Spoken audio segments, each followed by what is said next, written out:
Okay, we're going to talk about equivalent fractions. And one of the most common ways that you're going to see this is you're going to see two number lines. Remember, the first thing that I always want you to check with these number lines is what is the first number and the last number on the number line. Remember, you have to label those spots on your number line. Now, the next thing that I want you to check is how many pieces are number lines broken into. So let's look. How many jumps do I get? 1, 2. What would my denominator be for this number line? 2. What would my denominator be for this number line? Let's check. Start at the 0. 1, 2, 3, 4. Stop at the 1. There are 4 jumps, so 4 would be my denominator. Now, with equivalent fractions, they're going to ask you for the 2 names for one spot. Just looking at this, is 0 a fraction? No, this is not a fraction. Is 1 a fraction? No, it's not. Let's look. Is there a spot up here on the number line? Is there a line there? No, there's not. Is there a line here? Yeah, look, there's a line up there and a line there. They're at the same spot.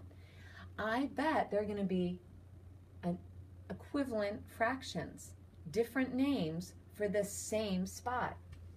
Does this line, is there one that matches it up there? No. So where are the equivalent fractions going to be? At the spot where they have the same line. Now we've got to figure out the numerator. So let's look. Start at the 0. Remember, always put it right on the 0 line and jump to the next line. How many jumps got me to that spot? Just 1. So my numerator is 1. Look at the next fraction. I'm going to jump till I see the same line. Start at the 0, right on the 0. 1, 2. What's the name of this spot then? 2 fourths.